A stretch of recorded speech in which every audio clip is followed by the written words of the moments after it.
Y aquí vamos a descubrir solo una curiosidad, Manuel. Si Aquí vamos a descubrir varias. Claro. Bueno, la primera, si te fijas, es que la cabecera está completamente desviada con respecto al resto de la iglesia. La cabecera, dices, el ábside. Sí, sí, claro. Bueno, esto se le llama cabecera porque siempre se empezaba por aquí. Esto ya creo que lo hemos hecho alguna vez. Se empezaban por aquí, por eso esto le llaman la cabecera, ¿de acuerdo?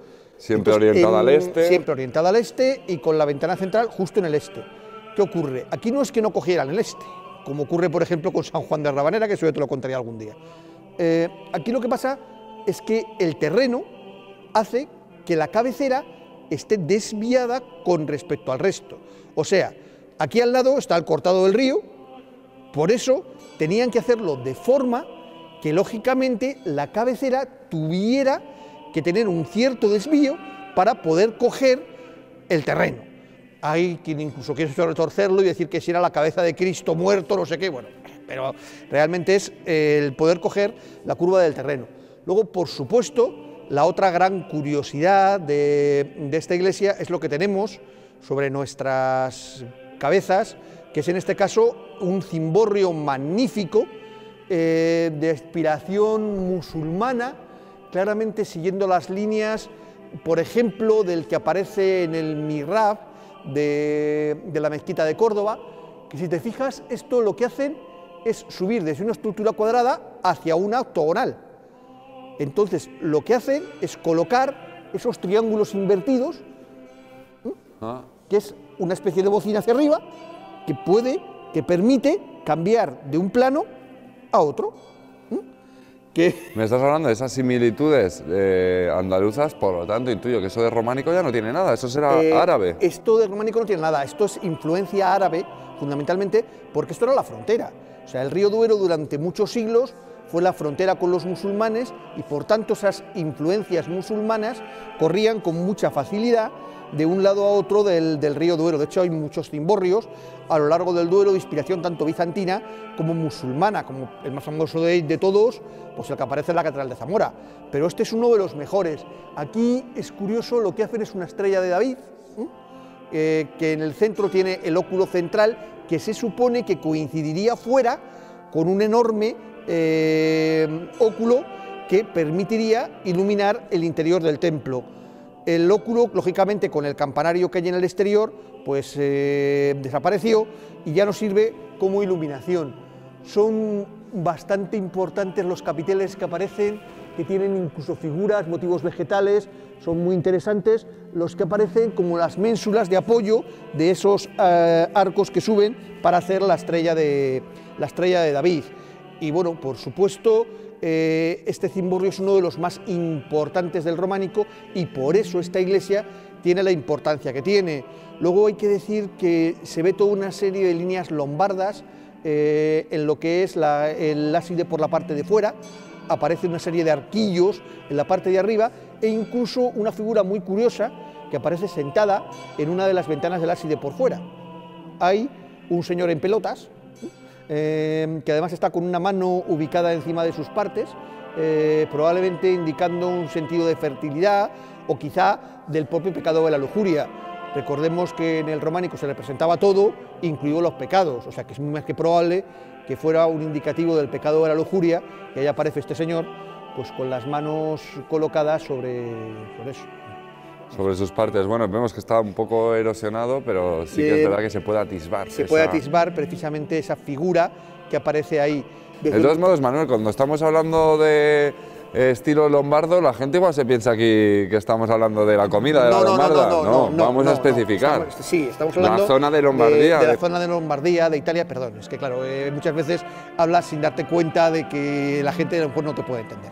Y discúlpame, vamos a ver. Estamos hablando de la zona de lo que es Lombardía, Milán, todo lo que es la zona del norte de Italia, que desde allí las influencias fueron pasando por Francia y llegaron hasta probablemente incluso el norte de España, en la zona de Cataluña y toda esa parte son bastante extendidas. Y todo aquí, el Camino de Santiago. Pues, probablemente llegando por algún ramal del Camino de Santiago, pues llegaron hasta la zona cercana ya a lo que es la provincia de Aragón, a este lado del Duero, y de ahí esas influencias pues que se ven muy marcadas, ya digo, tanto en la torre como en lo que sería el cimborrio antiguo, como en lo que sería la decoración por la parte de fuera del ábside. O sea, inevitable venir a Almazán, contemplar esta iglesia de San Miguel y no fijarnos en esta curiosidad del ábside, en la curiosidad del cimborrio, pero a mí me han contado que también hay un relieve aquí hay un muy frontal curioso. de altar muy curioso que nos retrotrae a las pinturas de San Nicolás. O sea... ¿Y por qué? ¿Esto por qué? Esto porque aparece aquí, vamos a ver, el asesinato de Santo Tomás Becket. Vale, que lo vemos también en una pintura. En una pintura en San Nicolás, eso es. A ver, Santo Tomás Becket es el canciller de Enrique II de Inglaterra, Enrique II Plantagenet, el padre de Ricardo Corazón de León y de Juan Sin Tierra, ¿no? Los del Robin Hood, pues ese. Pues el padre de esos se llevó por delante a su propio canciller, a Santo Tomás, en una serie de conflictos que tuvieron. Santo Tomás se tuvo que exiliar, luego volvió y en un momento dado se le ocurrió decir que harto estoy de este tío, ojalá alguien se lo llevara por delante, dicho y hecho. Cogieron los sicarios del rey, se fueron en la Navidad del 1170 a la Misa del Gallo y le cortaron la cabeza, que es lo que se representa en ese frontal de altar. Se ven entrando a 3 o 4 soldados que, de hecho, uno de ellos, hay 2 soldados, uno de ellos cercena la cabeza, se ve un ángel en una esquinita llevándose el alma al cielo con una manta para no tocarla porque eso es puro, y en la otra esquina se ve otra especie de ángel que no se sabe si sostiene algo o está abriendo la tapa de un sepulcro, probablemente indicando la resurrección, en este caso la resurrección de ese alma pura que era el propio Santo Tomás, que fue directamente al cielo. De hecho, muy poco después de la muerte de Santo Tomás ya la habían canonizado, y al rey de Inglaterra incluso pasó por toda una serie de peripecias y de castigos que le dieron sus propios nobles.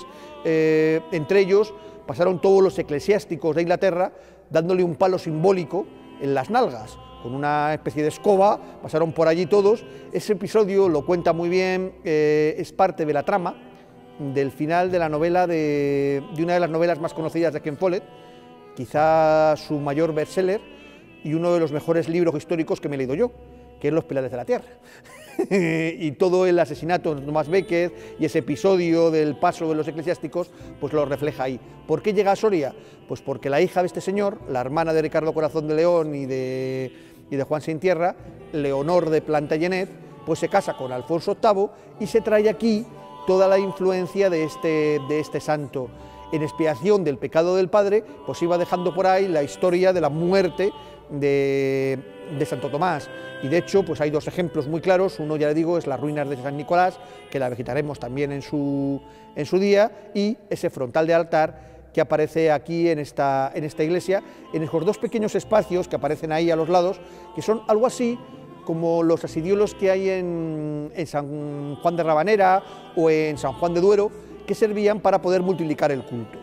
En aquel entonces no existía la concelebración, entonces si había 3 curas, pues tenían que celebrar los 3 al mismo tiempo, y tenían 3 altares para celebrar, más o menos para que nos entendamos. Entonces, ¿es posible que ese mismo frontal de altar estuviese allí y no fuese del central? No, es que ese estaba ahí, claro. O sea, que es su ubicación original. Es su ubicación original, claro. Ese se descubre en 1936, y la verdad es que le sorprendieron bastante por el tema que tenía, y luego se encontraron posteriormente las pinturas en la iglesia de San Nicolás, que esas ya son muy posteriores, se encuentran en el año 76.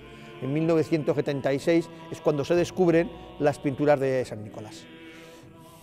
Bueno, Manuel, yo creo que aquí vamos a darlo ya por terminado, porque me has dicho que nos vamos a trasladar a otro sitio, que vas a contar una curiosidad que no sabíamos hasta hace poco. Nos vamos a un paseo en tren.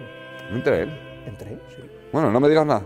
No me digas nada más y vamos a ver a qué te refieres.